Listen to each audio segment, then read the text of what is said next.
सर्वमङ्गलस्वरूपिणे देवी दुर्गाम्बिकायै मङ्गलम्।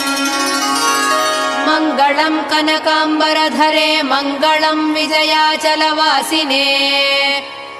सर्वगुणसम्पूजिते देवी नित्यम् भवतु मङ्गलम्। वरदाभयहस्ते भवानी निखिलेश्वरी। बाला त्रिपुरसुन्दरी देवी नित्यम् भवतु मङ्गलम्।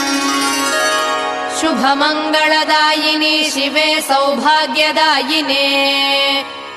इन्द्रकीलाद्रिनिवासिने तुभ्यम् देव्यस्तु मङ्गलम्।